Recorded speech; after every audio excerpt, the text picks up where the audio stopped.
First off, it's January. Everybody all of a sudden gets stupid in January. They're selling less cars, less customers coming in the door. Everyone's trying to figure out, oh my God, what am I going to do? January, every year this happens.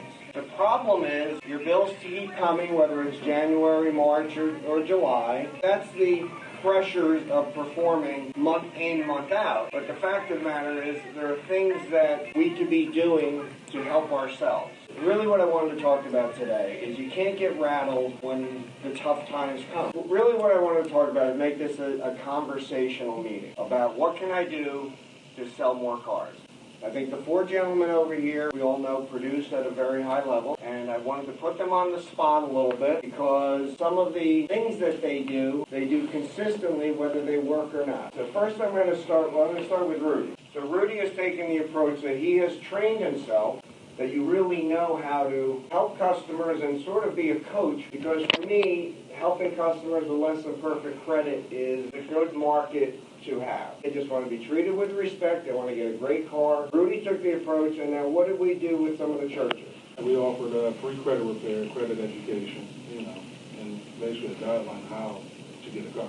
We do a lot of business networking to local charities, and that's one of the things I want to talk about. I mean, we're seeing the benefits of 5-6 years of networking. Personal networking, really 9 years since I've been at the dealership, that's been something that I've been focusing on, networking to the local churches and the charities. So my point with that, and the point of all this, it's not going to happen overnight, but you have to be consistent with it. So they're all asking if they could come here so we can have free seminars for their congregation to help them talk about how they can improve their credit. Rudy did a great job for us last year. Rudy, what's your email address?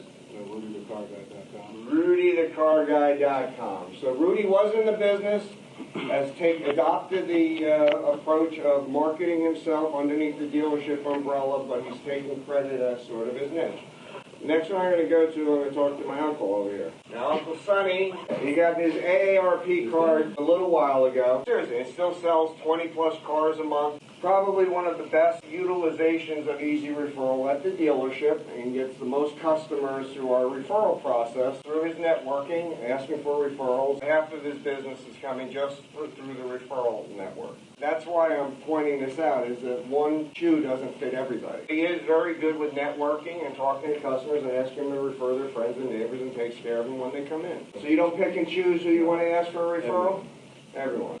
And didn't you have a referral agent, not this year, last year, make how much? $7,000, yes. Yeah, over $6,000 one of his referral agents made last year referring business to him. Just so you know, seriously, referrals, everyone knows, close at a higher rate, a higher gross margin. So that's been his way of moving the needle. And we're going to get to two guys that have been in the car business, and then we have two guys that actually weren't in the car business. Mark, what's your shtick? I was in the computer business, and when I first got involved in the car business, I gotta admit it was frustrating in the beginning until you build your business. But we have a trainer that Paul brought into us, Jonathan Dawson. And I went up to him and said, listen, you travel all over the country. Tell me what the 3 things that the top producers are doing. I still remember the day. He said, you gotta make 100 phone calls a day. You have to be consistent, and you have to brand yourself. So that feeds in real well to what we do here at Sansone as far as branding and social media marketing. And I position myself as Mark the Pie Guy, not the Italian pizza guy, but the apple pie guy. So it seems to work. But one thing again about Mark, the fact is, he owns it. He does it consistently. He's got the pies at his desk. Do you promote Mark the Pie Guy everywhere you go? Yes. My email, markthepieguy.com, my Facebook page. Try to take a picture of all my customers with the pie, and it is amazing how much people love the pie.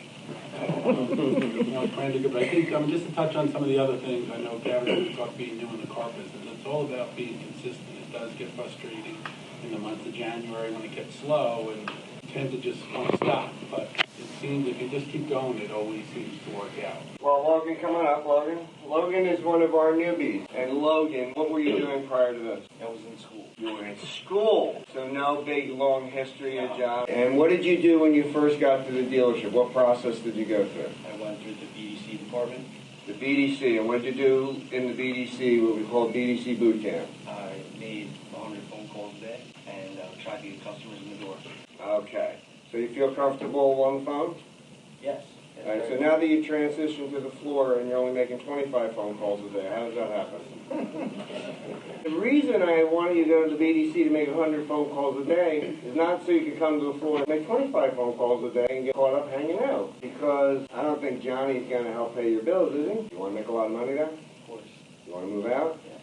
Okay. But everybody does have their own personal financial goals. I'm busting his chops, but really, the point I'm making, you had a very good 1 or 2 months in the business. Came out of the gate doing well. And then all of a sudden what happened? You got smart. You learned how to be a car salesman. That's the problem. You went from being a nice guy that sells cars to now you're a car salesman. Because you're trying to figure out how to make a deal instead of just being a nice guy. Yep. And working hard. So now this stuff with the branding, and you think I'm busting his chops, but I'm serious about that. Everybody all of a sudden goes from just being nice, being happy to have a customer. Really, when you're new, you're happy to have a customer, and you get a deal. You don't give a crap if it's a flat deal, if it's whatever, I made a deal. You got the excitement in there. And all of a sudden you get smart, and your grosses go down, and you sell less cars, and you hang out, right? That's why you go to BDC boot camp, not to come on the floor and change the work habits. It's to keep the work habits. And here you have the luxury of going back and sitting in the BDC if you don't have phone calls to make. The hard part about you being new is getting through what Mark had just said. A, if you really want to brand yourself, you have social media, you have a whole department that we can help you brand yourself if you want to do it. Talk to the guys that are doing it every day. And Mark, when you came here, you didn't have a big book of business, right? I have no business. No book of business. And how long have you been here? I just finished my 3rd year. Unfortunately, you don't start with a book of business. You have to get out of being a car salesman and get back to what you were doing a few months ago. You got to get through the bad months, and the only way to do it is to keep working and being a nice guy, and then the car sales will happen. But again, when you start in the business, the challenge is you got to make a lot of lousy phone calls. The challenge with BDC is you got to sift through a lot of crap to get to the golden nuggets. But the only way you get there is you keep sifting. And the golden nuggets are there if you do it. And the best example of that, Gavin, were you in the car business before? No. And how long have you been in the car business? Exactly 3 years and a day. 3 years and a day. Happy anniversary. 3 years and a day. And you know how many cars you sold last year? 425. The 425, math being correct, that's 35 cars, 35-ish a month. Congratulations. And again, Gavin, when he came here 3 years ago, A, didn't have a book of business. B, didn't even have a smartphone. You had to throw out your flip phone. Didn't know social media. So what is your web address? GavinGetACar.com. That's his web address. I'm just going to point this out. Yesterday I saw Gavin shooting a video, a happy birthday video to a customer, and just sending it to him. Did that guy call you back? Not yet, but most of the times they do. I wasn't expecting him to call back, to be honest with you. Sometimes you do things without getting an immediate result. I would expect that that customer at home is saying to himself, that was a nice thing to do. Did you ask him to come in and buy a car? No. Is that something like a friend would do? Absolutely. Would that be like you're their friend in the car business? That's what you want. What are some of the things that you think sort of have made you become a 35-car-a-month salesman in 3 years? I just always believe on the philosophy of hard work trumps everything. Period, end of story. Everything else from there will fall into place.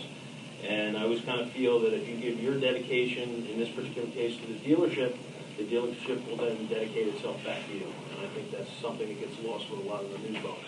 I actually spent 6 weeks in the BDC.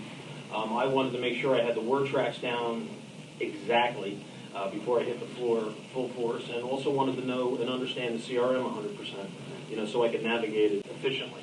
And so I spent a little more time in the BDC to really get this stuff down pat, and then from there, took what I learned from that, and also, the hard work ethic, dedication to customers that are initial buyers, whether they're internet leads or referrals or whatever, but that same dedication with your existing customer base, whether it be them referring somebody or a service issue or whatever the case may be. And it's just consistent, as Mark says, consistent, doing that all the time. You will find some lulls where you're not moving cars, say, over a 3 or 4 day period, but eventually the dominoes will fall all the time.